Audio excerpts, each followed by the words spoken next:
Okay. What was the first club you ever worked at? First club I worked at was Limelight. Tunnel. That was the first ones. So you worked at both at the same time. How'd you get into it? I went to be a bartender. I had my bartender license. Did you go shirtless? No, I didn't have to go shirtless. I went to a couple other spots because I just got my license, did bartending school, saw a Tom Cruise movie, that's what turned me on. Cocktail. There you go. I wanted to be that dude, traveling, meet people. You know, I'm a Go to nice guy. Jamaica and sleep with tourists. No, I didn't want to sleep with tourists. I want to sleep with chicks. Anyway, let's move on ahead. I went there and I had a hookup. Sent me to a couple places. Then another hookup sent me to the manager. They knew the manager. Who was the manager at the time at Ray Limelight? Montgomery. Not Limelight, at Tunnel. I went to the Tunnel. Ray Montgomery. Ray Montgomery. Shout out to Ray. Good brother. Crazy, but good brother. Saw me. Looked at me and said, nah, you're not going to fit under the crawl space, and you're probably going to punch somebody in the face. So let me introduce you to head of security Sterling. And that's where it all started. That's where my ruination started. Henny and Remy nights. Bad. What year was this? Man. I'm talking like 1980 something? I don't know. I can't remember the year I started. But the Tunnel was still in. I didn't do Palladium. I didn't do Club USA. I worked at Limelight and Tunnel. And then I worked at a whole other split of clubs. What was the next club Guernica. after those two? I did Ludlow Bar, Guernica. Guernica was the first place where the first bouncer got killed. I remember that. That's- Guernica used to be Save the Robots. Right. He got cut in the leg and he bled to death. That's when we actually had to start taking this a little serious. I did a whole assortment of other clubs. I can't remember half of them. You name them, I probably worked them. What clubs did you go to before you started working? I wasn't really a club head. I was a house head. So I went to the house. If I name you clubs I went to, Jade Yourself, Silver Shadow, most of y'all never heard of that. Q Club, most of you never heard of that in Queens. Where else? Leviticus, you never heard of that. Leviticus International, you never heard of those. Milans, 14th Street, the old S. Klein building, upstairs. On a good night, I went to clubs on Broome Street, between the Bowery and all. You should be a loft over there. What you know about that? It had to be a head to be out there in those days. And then the big famous one, I was in the Garage Head, Paradise, King Street. Never made it. Had membership. Was there for many a good shows. Yeah, I heard about it, but I didn't make it. I wasn't a member. So I envy the guys that. I even give you another club called MK. Heard of MK? I was a member of You MK. had to have a membership card. The little black scarab. Oh, you know something. You do know something. The Oh. little black scarab. I was very lucky to get one of Oh, those. I had one of those. I had to beg and plead, and Yes, it was. Everybody didn't get one.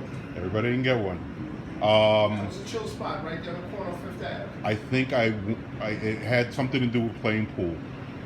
That was right on Fifth Ave. That was a little. I used to take people there to be special. Let me take you to this They spot. filmed the scene from King of New York in there.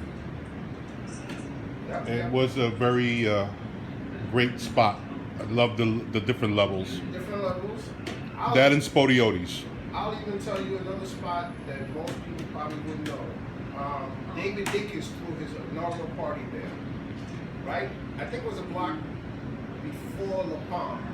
It was an old Cornell building. The Palm was on what street? La Palm was on 25th? What the hell the name? It was called The Building. Afterwards, it became the building. Okay, now, yeah. The Building. 26th Street. It was 3 levels. You Yes. started upstairs and you worked your way downstairs. Different. Yeah, they used that in that Holly Berry movie. I've been to the arena. The Ivan Levy spot. Walk in, you walk in, you walk in. Then you go to town. China Club. Maybe China Club. China Nels. Club was on what, 72nd? Yeah. Nels. Next to the Nels. 30th anniversary is coming up. Anybody can remember it. Nobody can remember what Nels. Nels was different. If you got into Nels, you kind of knew a couple things. And if you went to Nels on the off nights, Sunday, Monday, Tuesday, it was the in. That's when the in crowd went. I was on the fringe of the in crowd, but I did go on Sundays and I went on Wednesdays. And Melinda used to DJ. She Yes. looked like Halle Berry. She'll be DJing the anniversary party. She looked like Halle Berry. Belinda is a beautiful woman. Sorry. Only thing that gave me. You know I'm posting this on Facebook. What? They posted. She smoked cigarettes, and that threw me off. That was a no. But I used to just love going to see her and watch her and dance. And she can spin some music. And she could spin music. Well, there was clubs. There's clubs that closed. I mean, I can call out clubs. I can call out clubs on the west side. Who was your favorite person to work for? That's hard to say. I have to say family, the Fisco brothers. Most people got problems with them. I don't have problems with them. Rob was like my brother. I used to look after his now wife when she was managing Limelight. I worked with Lonnie. I worked with Sterling. All good dudes. All good dudes. I personally work for Rob too, so I can say he's a good boss. Lonnie, Just when you're not pissing him Lonnie off. was a good boss. Lonnie's family, so Lonnie was a good boss. Rob, Lonnie's one of those dudes that's undercover. He's hilarious. yeah. You like, it's 5 minutes. You say something funny, you'll be walking away chuckling the whole night. But all in all, I have to say, and I keep it real, I met some good dudes, some good brothers. I met some crazy brothers. I had problems with a few, but overall, the network of guys I met doing this. And I traveled around the world doing this. I wouldn't have done it. I wouldn't have met them if I didn't go into the nightlife. What did you feel being a part of like the heyday of nightlife in New York? We were like superstars. We only had two things going for us. Us being in black and us opening that rope.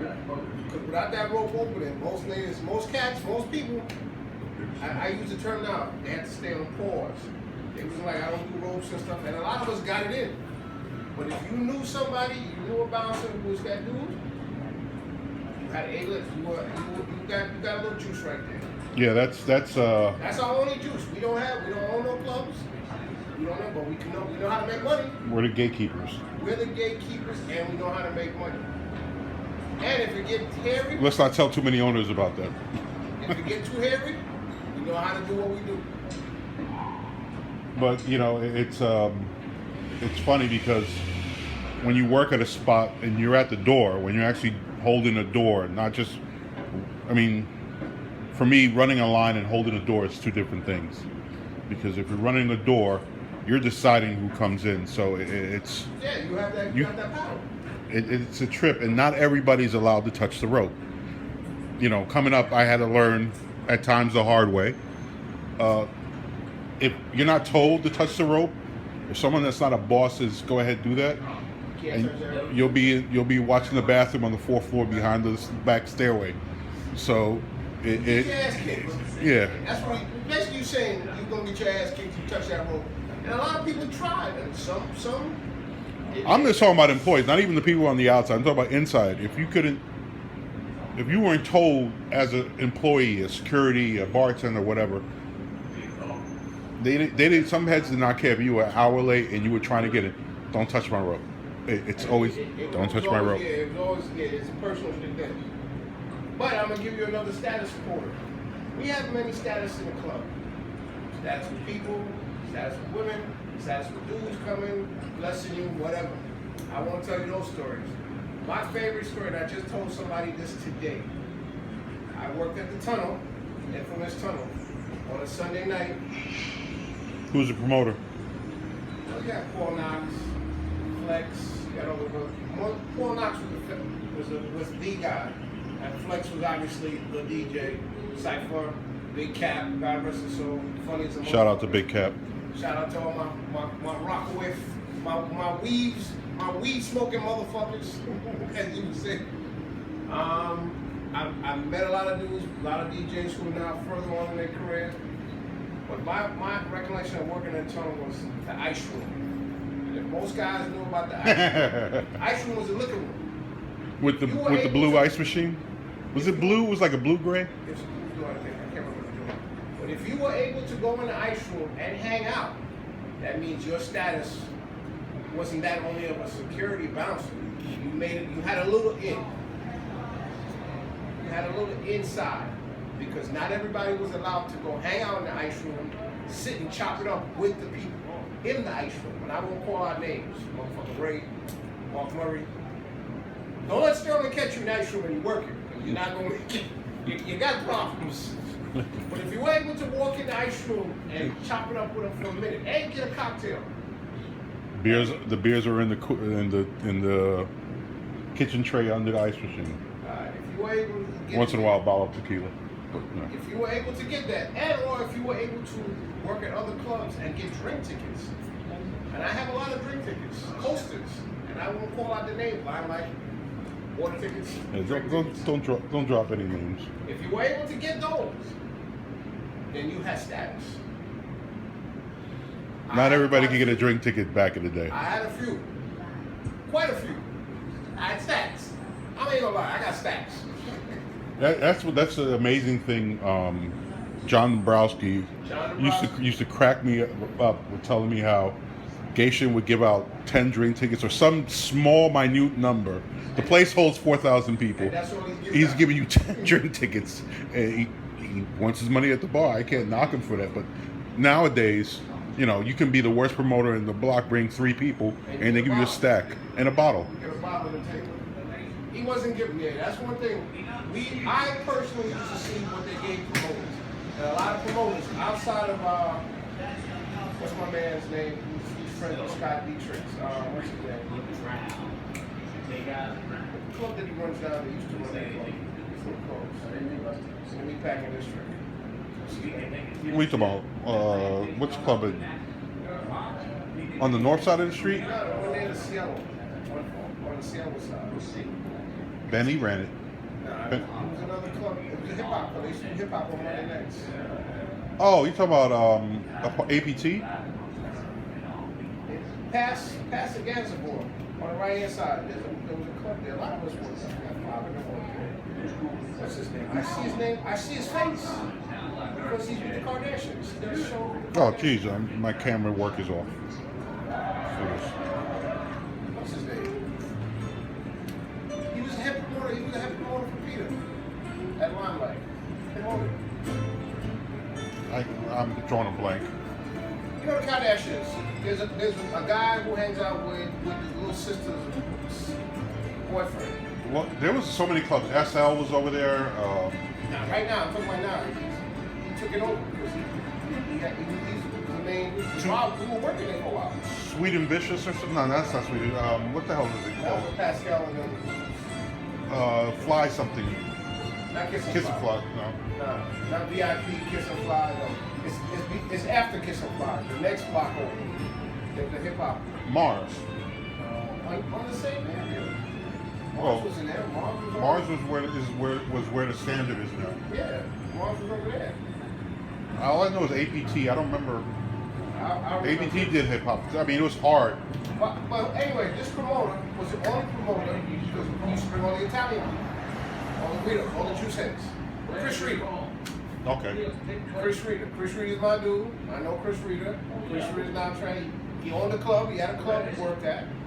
But I met people like that. Now, how do you meet people like that if you ain't in that business? And they have to remember you.